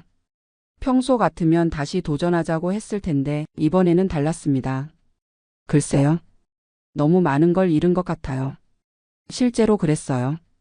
집은 이미 팔았고 지금은 전세로 살고 있었습니다. 예금은 바닥났고 대출만 늘어났어요. 무엇보다 3년 동안 다른 모든 것을 포기하고 오직 이민만 생각하며 살았던 시간들이 허무하게 느껴졌습니다. 하지만 그 순간 딸에게서 전화가 왔어요. 엄마, 아빠 들으셨어요? 아기가 태어났어요. 첫 손자가 태어난 거였어요. 갑자기 서너 달 일찍 태어났다고 했습니다. 지금 병원에 있는데 아기가 너무 작아서 걱정이에요. 엄마, 아빠가 여기 계시면 얼마나 좋을까요? 딸의 울음 섞인 목소리를 들으니 가슴이 미어졌습니다. 이런 중요한 순간에 옆에 있어주지 못한다는 것이 정말 안타까웠어요. 그 후 한 달 동안 저희는 많은 고민을 했습니다. 계속 도전할 것인가, 아니면 이제 현실을 받아들일 것인가. 결국 저희가 내린 결론은 포기였습니다. 더 정확히 말하면 다른 방법을 찾기로 한 거예요. 59세의 나이에 새로운 나라에서 새로운 삶을 시작한다는 것이 얼마나 큰 도전인지 깨달았거든요. 대신 저희는 다른 계획을 세웠습니다. 1년에 2번씩 캐나다에 가서 몇 달씩 머물기로 한 거예요. 관광 비자로는 6개월까지 체류할 수 있으니까 그 기간 동안 가족들과 함께 지내는 거죠. 물론 영주권자가 되는 것과는 다르지만 적어도 손자를 키우는데 도움을 줄 수는 있을 것 같았어요. 경제적으로도 현실적이었습니다. 한국에서 연금을 받으면서 캐나다에서 몇 달씩 지내는 정도라면 감당할 수 있을 것 같았거든요. 이 결정을 내리고 나니 마음이 한결 편해졌습니다. 3년 동안 이민만 생각하느라 다른 모든 것을 놓쳤다는 걸 깨달았어요. 친구들과의 관계도 소홀히 했고 취미생활도 포기했고 건강관리도 제대로 하지 못했습니다. 이제는 한국에서의 삶도 소중하게 여기기로 했어요. 은퇴 후 계획도 새로 세웠습니다. 아내는 퇴직 후 평생교육원에서 아이들을 가르치는 일을 하고 싶어 했고 저는 작은 카페를 운영해 보고 싶었어요. 그리고 1년에 2번 캐나다에 가서 가족들과 시간을 보내는 것. 완벽하지는 않지만 현실적이고 지속 가능한 계획이었습니다. 첫 번째 캐나다 방문은 2025년 2월에 할 예정입니다. 손자를 처음 만나는 날이에요. 딸이 말하더군요. 엄마, 아빠 비록 여기 살지는 못하지만 그래도 자주 올 수 있잖아요. 손자가 할머니, 할아버지를 기다리고 있을 거예요. 그 말을 듣고 저희는 깨달았습니다. 중요한 건 어디에 사느냐가 아니라 가족과 함께하는 시간이라는 것을요. 지금 생각해보면 3년간의 도전이 완전히 헛된 것은 아니었어요. 그 과정에서 저희 부부는 더 단단해졌고 영어 실력도 늘었고 무엇보다 포기하지 않는 의지를 배웠습니다. 물론 아쉬움은 남아요. 만약 10년만 젊었다면, 만약 영어를 더 잘했다면, 만약 다른 방법을 선택했다면. 하지만 그런 가정은 의미가 없다는 것도 알게 되었습니다. 지금 저희 나이에 할 수 있는 최선을 다했다는 것으로 만족하기로 했어요. 최근에 아내와 함께 한국어 교사 자격증을 준비하고 있습니다. 캐나다에 갔을 때 현지 한국 학교에서 아이들을 가르칠 수 있을지도 모르거든요. 짧은 기간이라도 그곳 사회에 조금이나마 기여할 수 있다면 좋겠어요. 저는 요리를 배우고 있어요. 손자에게 한국 음식을 해주고 싶거든요. 딸이 어릴 때 좋아했던 김치찌개, 된장찌개 같은 것들을요. 그리고 사진 촬영도 배우고 있습니다. 손자의 성장 과정을 기록해서 나중에 추억으로 남겨주고 싶어요. 어제 딸에게서 영상 통화가 왔어요. 손자가 처음으로 할머니라고 말했다면서 영상을 보내줬습니다. 화면 속의 작은 아이가 할머니, 할아버지라고 부르는 모습을 보니 눈물이 났어요. 아직 만나지도 못했는데 우리를 기억하고 있다는 게 신기하고 고마웠습니다. 이제 2월 캐나다 방문까지 한 달 정도 남았어요. 매일매일이 설레고 기대됩니다. 비록 그곳에 영원히 정착하지는 못하지만 그래도 가족과 함께할 소중한 시간들이 기다리고 있으니까요. 저와 같은 고민을 하고 계신 분들께 감히 조언을 드린다면 꿈을 포기하라는 말은 하고 싶지 않아요. 저희도 끝까지 노력해 봤으니까요. 하지만 현실적인 계획을 세우는 것도 중요합니다. 나이와 상황을 고려해서 가능한 범위 내에서 최선을 다하는 것, 그것이 진정한 지혜가 아닐까 싶어요. 그리고 무엇보다 과정에서 소중한 것들을 놓치지 마세요. 저희는 3년 동안 이민만 생각하느라 현재의 행복을 많이 놓쳤거든요. 지금 이 순간도 소중하다는 것, 그것을 잊지 마시기 바랍니다. 며칠 전 아내와 함께 시장에 갔어요. 딸이 좋아하는 한국 과자들을 사려고요. 캐나다에 갈 때 가져다 주려고 했거든요. 그런데 가게 아주머니가 말씀하시더군요. 자주 오시는 분들인데 요즘 안 보이더라고요. 어디 멀리 가셨나 했어요. 그 말을 듣고 깨달았어요. 저희가 이민 준비하느라 얼마나 바빴는지 동네 사람들과의 소소한 인사도 놓쳤다는 것을요. 이제는 그런 일상의 소중함도 다시 찾아가려고 합니다. 아침에 동네 산책하며 이웃들과 인사하고 주말에는 친구들과 만나서 수다 떨고 가끔은 부모님께 안부 전화드리고 그런 소소한 행복들이 사실은 가장 중요한 것들이었는데 너무 큰 꿈만 쫓다가 놓쳤던 거죠. 캐나다 이민은 실패했지만 저희 인생이 실패한 건 아닙니다. 오히려 더 현실적이고 지혜로운 계획을 세우게 되었어요. 그리고 무엇보다 가족의 소중함을 다시 한번 깨달았습니다. 물리적인 거리는 멀어도 마음의 거리는 가까워졌어요. 지난주에 아들 민호에게서도 연락이 왔어요. 아버지, 어머니 2월에 오시면 제가 토론토 구경시켜 드릴게요. 멋진 곳들이 많아요. 아이들이 저희를 초대하고 안내해 주겠다고 하니 마치 여행을 떠나는 기분이에요. 예전에는 그곳에 정착해서 매일 보고 싶다는 욕심이 컸는데 이제는 가끔 만나는 것만으로도 충분히 행복할 수 있다는 걸 알겠어요. 실제로 생각해보니 1년에 6개월씩 그곳에서 지낸다면 거의 반년은 가족과 함께하는 셈이잖아요. 그것도 나쁘지 않은 삶이라는 생각이 들어요. 한국에서 6개월, 캐나다에서 6개월. 두 나라를 오가며 사는 인생도 나름대로 의미가 있을 것 같아요. 요즘은 그런 상상을 하며 지냅니다. 한국에서는 여유롭게 취미생활을 하고 캐나다에서는 손자 손녀와 추억을 만들고 완벽하지는 않지만 현실적이고 행복한 계획이에요. 지금까지 긴 이야기를 들어주셔서 감사합니다. 저희의 경험이 누군가에게는 도움이 되었으면 좋겠어요. 특히 비슷한 나이에 이민을 고민하시는 분들께는 신중하게 결정하시라고 말씀드리고 싶어요. 물론 불가능한 건 아니지만 많은 준비와 각오가 필요하거든요. 그리고 무엇보다 현재의 삶도 소중히 여기시기 바랍니다. 먼 곳의 꿈만 쫓다가 지금 여기에 행복을 놓치지 마세요. 가족의 사랑은 거리와 상관없이 마음으로 전해지는 것이니까요. 2월 캐나다 여행이 끝나고 돌아오면 또 새로운 이야기를 들려드릴 수 있을 것 같아요. 손자를 처음 만나는 감동, 그곳에서의 소중한 시간들을 여러분과 나누고 싶습니다. 비록 이민은 실패했지만 저희의 새로운 도전은 이제 시작입니다. 한국과 캐나다를 오가며 더 풍성한 인생을 만들어 가려고 해요. 그런 저희의 모습을 지켜봐 주시고 응원해 주신다면 정말 감사하겠습니다. 나이가 들어도 꿈꿀 수 있고 실패해도 다시 일어설 수 있고 무엇보다 가족의 사랑은 영원하다는 것. 그것이 저희가 3년간의 도전을 통해 배운 가장 소중한 교훈입니다. 감사합니다. 안녕하세요. 저는 올해 70세가 된 이민자입니다. 아니, 이제는 이민자라고 할 수도 없겠네요. 미국 시민권을 포기하고 한국으로 돌아온 지 1년이 지났거든요. 지금 이 순간 저는 서울 강서구에 있는 작은 원룸에서 이 글을 쓰고 있습니다. 창밖으로는 김포공항에서 이륙하는 비행기들이 보여요. 그 비행기들을 볼 때마다 가슴이 답답해집니다. 제가 탔던 마지막 비행기가 생각나거든요. 로스앤젤레스에서 인천으로 오는 편도 항공편이었어요. 그때는 정말 새로운 시작이라고 생각했습니다. 40년 만에 고국으로 돌아가는 것이니까요. 미국에서의 삶을 정리하고 한국에서 여생을 보내겠다는 결심이 확고했어요. 하지만 지금 생각해보니 그건 너무 성급한 판단이었습니다. 제가 왜 이런 이야기를 하게 됐는지 설명드릴게요. 혹시 저와 같은 고민을 하고 계신 분들이 계실까 봐서요. 특히 미국에서 오래 사신 60대, 70대 동포 어르신들께서 말이에요. 제발 저와 같은 실수는 하지 마시기 바랍니다. 저는 1954년생이니까 올해로 70세입니다. 1983년에 미국으로 이민을 갔어요. 그때 제 나이가 29세였으니까 미국에서 40년을 산 거죠.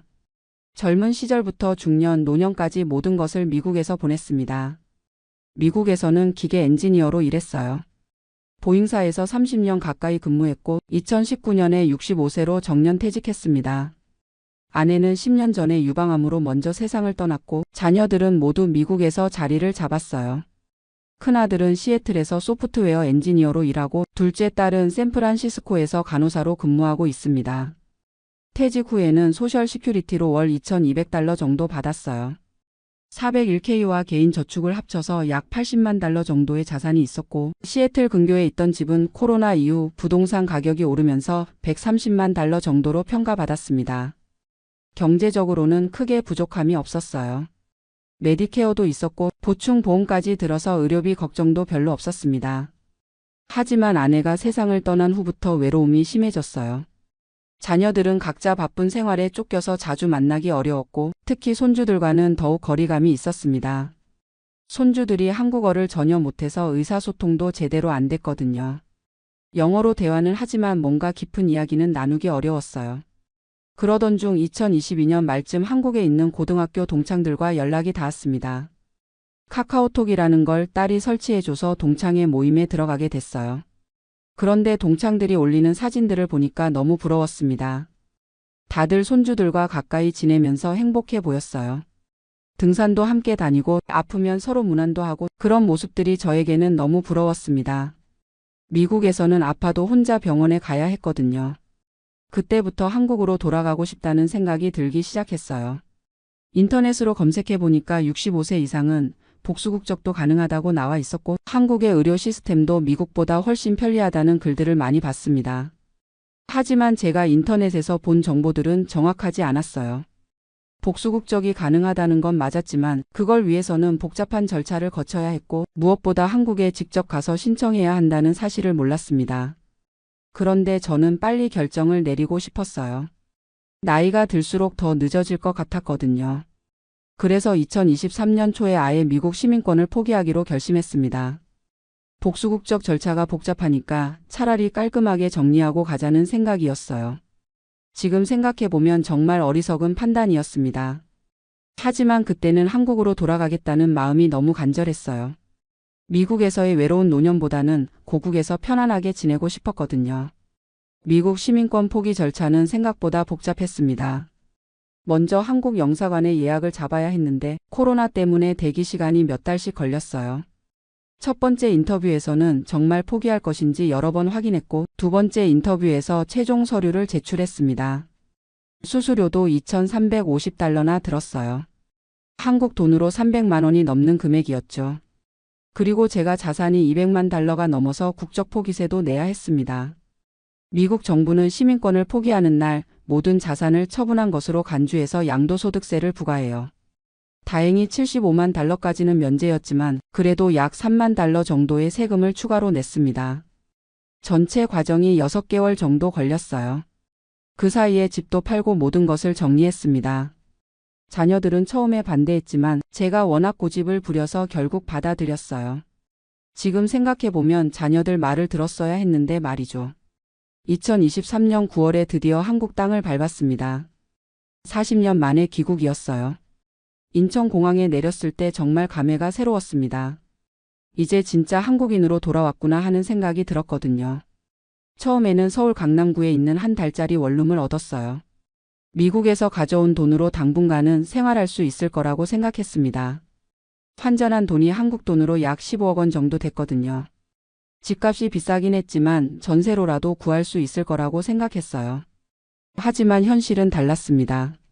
먼저 주민등록을 하려고 구청에 갔는데 필요한 서류가 너무 많았어요. 미국에서 가져온 서류들도 모두 한국어로 번역해야 했고 아포스티유라는 인증도 받아야 했습니다. 그리고 건강보험 가입도 문제였어요. 외국인으로 6개월 이상 거주해야 가입할 수 있다고 하더라고요. 그 전까지는 병원에 가면 전액 본인 부담이었습니다. 감기로 병원에 갔는데 진료비가 5만 원이나 나왔어요. 미국에서는 메디케어로 거의 공짜였는데 말이죠. 집 구하는 것도 어려웠습니다. 부동산 중개사들이 외국에서 온 노인을 별로 반기지 않았어요. 신용도 평가도 없고 소득을 증명할 서류도 없으니까 집주인들이 꺼려했습니다. 결국 보증금 1억 원에 월세 100만 원짜리 투룸을 겨우 구했어요. 강서구 쪽이었는데 교통은 편리했지만 생각보다 시끄러웠습니다. 생활비도 만만치 않았어요. 식비만 해도 한 달에 50만 원은 들었습니다. 미국에서는 한인마트에서 장을 봐도 한 달에 300달러 정도면 충분했는데 한국에서는 물가가 생각보다 많이 올라 있었어요. 특히 외식비가 비쌌습니다. 교통비도 부담이었어요. 택시비가 너무 비싸서 지하철을 이용하려고 했는데 65세 이상은 무료라고 해서 신청했더니 서류가 또 복잡했습니다. 그리고 지하철 계단이 생각보다 많아서 무릎이 아픈 제게는 힘들었어요. 가장 큰 문제는 외로움이었습니다. 40년 만에 돌아온 한국이었지만 아는 사람이 거의 없었어요. 고등학교 동창들과 연락은 했지만 실제로 만나보니 서로 살아온 환경이 달라서 대화가 잘 통하지 않았습니다. 저는 미국 이야기를 하고 싶었는데 동창들은 그런 이야기에 별로 관심이 없었어요. 오히려 미국에서 잘 살았으면서 왜 돌아왔냐는 식으로 물어보더라고요. 그런 질문을 받을 때마다 답답했습니다. 건강 문제도 생겼어요. 12월에 감기가 독감으로 발전해서 입원을 해야 했는데 건강보험이 없어서 일주일 입원비로 300만 원이 나왔습니다. 미국에서는 메디케어로 거의 공짜였는데 말이죠. 그때 처음으로 미국 시민권을 포기한 게 후회되기 시작했어요. 미국에 있었다면 이런 돈 걱정은 안 해도 됐을 텐데 하는 생각이 들었습니다. 2024년 3월이 되어서야 겨우 건강보험에 가입할 수 있었어요. 6개월 거주 조건을 충족했거든요. 하지만 보험료가 한 달에 13만 원이나 됐습니다. 미국에서는 메디케어 보험료가 월 174달러 정도였는데 한국 돈으로 따지면 비슷한 수준이었어요. 그런데 진료받는 것은 확실히 한국이 편했습니다. 예약 없이도 병원에 갈 수 있었고 대기 시간도 미국보다 훨씬 짧았어요. 언어 소통도 물론 편했고요. 하지만 전체적으로는 생활비가 만만치 않았습니다. 월세 100만 원, 생활비 50만 원, 건강보험료 13만 원, 각종 공과금 15만 원, 이것저것 합치면 한 달에 200만 원은 들었어요. 미국에서는 집이 있었으니까 모기지가 없었고 소셜 시큐리티와 연금으로 월 2,800달러 정도 받았으니까 한국 돈으로 350만 원 정도였어요. 생활비는 월 2,000달러 정도면 충분했으니까 여유가 있었죠. 그런데 한국에서는 수입이 없었어요. 가져온 돈을 까먹고 있는 상황이었습니다. 70세에 일자리를 구할 수도 없었고 연금도 받을 수 없었어요. 미국 소셜 시큐리티는 시민권을 포기하면서 받을 수 없게 됐거든요. 이게 제가 가장 후회하는 부분입니다. 만약에 복수국적을 선택했다면 미국 연금을 계속 받을 수 있었을 텐데 시민권을 포기하면서 모든 것을 잃어버렸어요. 2024년 여름쯤 되니까 경제적으로 부담이 커졌습니다. 가져온 돈도 벌써 2억 원 가까이 썼거든요. 집값도 계속 오르고 있어서 전세로라도 옮기기 어려웠어요. 그때 자녀들에게 도움을 요청해볼까 생각했지만 체면상 쉽게 말을 꺼낼 수가 없었습니다. 제가 고집 부려서 한국에 온 거니까요. 친구들을 사귀려고 경로당도 가보고 복지관 프로그램에도 참여해봤지만 역시 쉽지 않았어요. 다들 오래전부터 알고 지낸 싸이들이라서 저 같은 외부인이 끼어들기 어려웠습니다. 특히 말투나 생활 방식에서 차이가 났어요. 저는 40년 동안 미국식으로 살았다 보니까 한국의 인간관계나 예의에 어색한 부분이 많았습니다. 예를 들어 나이 차이가 조금 나면 존댓말을 써야 하는데 미국에서는 그런 게 없다 보니까 자꾸 실수를 했어요. 음식도 문제였습니다. 40년 동안 미국 음식에 익숙해져서 한국 음식이 자꾸 짰어요. 특히 김치나 젓갈류는 위에 부담이 됐습니다. 그렇다고 서양 음식을 사 먹기에는 너무 비쌌고요. 겨울이 되니까 더 힘들었어요. 난방비가 엄청 나왔습니다. 한 달에 30만 원씩 나오더라고요. 미국에서는 집이 워낙 단열이 잘 돼 있어서 겨울에도 난방비가 $100 정도였는데 말이죠. 그리고 미국에 있는 자녀들과의 연락도 뜸해졌어요. 시차 때문에 통화하기도 어려웠고 자녀들도 아버지가 한국에 있다 보니까 점점 연락을 덜 하게 됐습니다. 특히 손주들과는 더욱 멀어졌어요. 가끔 화상통화를 해도 영어로 대화해야 했는데 한국에 와서 영어 쓸 일이 없다 보니까 실력이 떨어진 것 같았어요. 손주들도 할아버지가 멀리 있다는 생각에 점점 관심이 없어지는 것 같았습니다. 작년 크리스마스 때가 가장 힘들었어요. 미국에 있을 때는 자녀들이 와서 함께 보냈는데 한국에서는 혼자 보내야 했거든요. 동창들도 각자 가족들과 시간을 보내느라 바빴고요. 그때 처음으로 진짜 후회가 밀려왔습니다. 왜 성급하게 결정했을까? 왜 자녀들 말을 듣지 않았을까 하는 생각이 들었어요. 새해가 되고 나서 계산해 보니까 1년 동안 3억 원 가까이 썼더라고요. 이대로 가면 5년도 못 버틸 것 같았습니다. 그렇다고 다시 미국으로 갈 수도 없는 상황이었어요. 시민권을 포기했으니까 관광 비자로밖에 갈 수 없었거든요. 정말 막막했습니다. 이때까지 살면서 이렇게 후회되는 결정은 처음이었어요. 하지만 이미 엎질러진 물이었습니다. 후회해봤자 달라질 건 없었으니까 현실을 받아들이기로 했어요. 그래서 좀 더 저렴한 곳으로 이사를 했습니다. 지금 살고 있는 강서구 원룸이에요. 보증금 5천만 원에 월세 60만 원입니다. 생활비도 최대한 줄였어요. 외식은 거의 안 하고 집에서 간단하게 해먹습니다. 옷도 안 사고 필요한 것만 최소한으로 구입해요. 그래도 한 달에 120만 원 정도는 들어요. 지금 상황으로는 7년 정도는 버틸 수 있을 것 같습니다. 그 이후에는 정말 모르겠어요. 기초생활수급자 신청을 해야 할지도 모르겠네요. 가끔 미국에 있는 자녀들한테 연락이 와요. 아버지 어떻게 지내시냐고 묻는데 괜찮다고 대답할 수밖에 없어요. 걱정 끼치고 싶지 않거든요. 하지만 솔직히 많이 외롭습니다. 미국에서도 외로웠지만 그때와는 차원이 달라요. 미국에서는 그래도 시스템이 잘 돼 있어서 혼자서도 생활하기 괜찮았는데 한국에서는 혼자 사는 노인에 대한 배려가 부족한 것 같아요. 예를 들어 병원에 가도 보호자가 있어야 하는 경우가 많더라고요. 미국에서는 환자 혼자 와도 다 처리해 주는데 말이죠. 은행 업무도 복잡해서 젊은 사람 도움이 필요할 때가 많아요. 그리고 디지털 기기 사용도 어려워요. 한국은 모든 게 인터넷으로 처리되는데 저는 아직도 스마트폰 사용이 서툴거든요. 미국에서는 전화로 처리할 수 있는 일들이 많았는데 한국에서는 앱을 써야 하는 경우가 많아서 힘들어요. 특히 배달 음식 주문이나 병원 예약 같은 것들이 어려워요. 젊은 사람들한테 부탁하기도 민망하고요. 그래도 좋은 점도 있어요. 의료 서비스는 확실히 한국이 편합니다. 아프면 바로 병원에 갈 수 있고 검사 결과도 빨리 나와요. 미국에서는 예약 잡는 것부터 시작해서 모든 게 복잡했거든요. 그리고 대중교통이 잘 돼 있어서 운전 안 해도 어디든 갈 수 있어요. 미국에서는 운전 못하면 아무것도 할 수 없었는데 말이죠. 지금은 무릎이 아파서 운전하기 어려운데 지하철과 버스로 어디든 갈 수 있어서 다행이에요. 음식도 입맛에 맞는 건 많아요. 짠 음식은 피하고 담백한 한식 위주로 먹으니까 건강해진 것 같아요. 미국에서는 한국 음식 사 먹기 어려웠는데 한국에서는 집 앞 슈퍼에서도 쉽게 구할 수 있어서 좋아요. 날씨도 사계절이 뚜렷해서 좋습니다. 미국 서부는 날씨가 단조로웠는데 한국은 계절마다 다른 느낌이 있어서 지루하지 않아요. 하지만 전체적으로는 후회가 더 큽니다. 만약 다시 선택할 수 있다면 절대 시민권을 포기하지 않았을 거예요.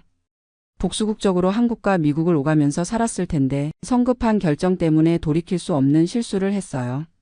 특히 경제적인 면에서 너무 큰 손실이었습니다. 미국 소셜 시큐리티를 계속 받을 수 있었다면 한 달에 300만 원 정도의 수입이 있었을 텐데 그걸 포기한 게 정말 아까워요. 앞으로 기대 수명을 15년이라고 하면 총 5억 원 이상의 손실이에요. 그리고 자녀들과의 관계도 멀어진 게 아쉬워요. 미국에 있었다면 가끔이라도 만날 수 있었을 텐데 지금은 1년에 한 번 볼까 말까 해요. 항공료도 비싸고 나이가 들어서 장거리 여행이 힘들어지니까요. 손주들과의 관계는 더욱 아쉬워요. 아이들이 크는 걸 지켜보고 싶었는데 이제는 화상통화로만 가끔 보는 정도예요. 할아버지 역할을 제대로 못 해주는 것 같아서 미안해요. 지금 제가 이런 이야기를 하는 이유는 저와 같은 분들이 같은 실수를 하지 않았으면 해서예요. 특히 65세 이상이신 분들은 복수국적이 가능하니까 절대 시민권을 포기하지 마세요. 복수국적 절차가 복잡하고 시간이 오래 걸린다고 해서 포기하지 마시고 전문가의 도움을 받아서라도 제대로 진행하세요. 그래야 미국 연금도 계속 받고 한국과 미국을 자유롭게 오갈 수 있어요.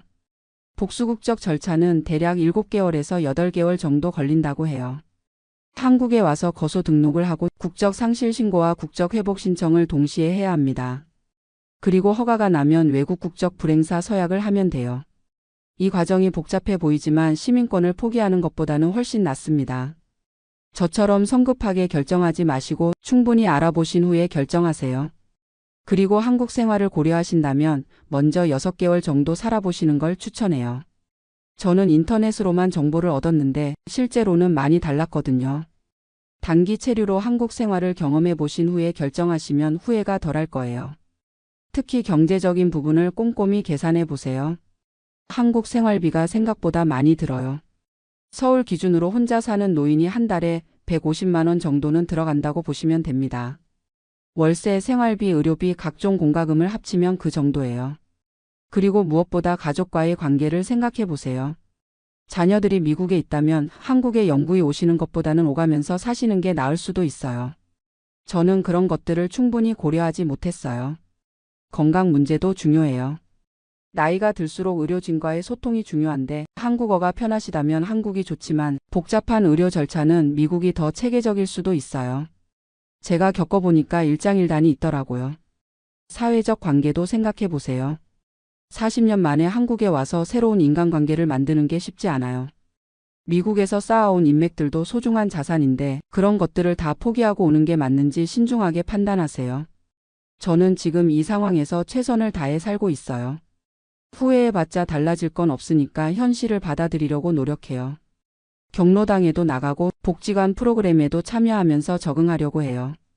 가끔 우울할 때도 있지만 그래도 건강하게 살아있다는 것에 감사하려고 해요. 자녀들과는 화상통화로라도 자주 연락하고 손주들 자라는 모습도 지켜보려고 해요. 한국에서의 생활도 나름대로 의미를 찾으려고 해요. 고향의 변화된 모습을 보는 것도 흥미롭고 젊은 시절 추억의 장소들을 다시 가보는 것도 좋아요. 서울 시내가 많이 발전한 모습을 보면 신기해요. 요즘은 주로 도서관에 가서 시간을 보내요. 책도 읽고 신문도 보면서 하루를 보내죠. 미국에서는 한국 뉴스를 인터넷으로만 봤는데 직접 와서 보니까 느낌이 다르더라고요. 산책도 자주 해요. 한강공원이나 근처 산에 가서 걷다 보면 마음이 좀 편해져요. 미국에서는 차로만 다녔는데 걸어서 다니니까 운동도 되고 건강에도 좋은 것 같아요.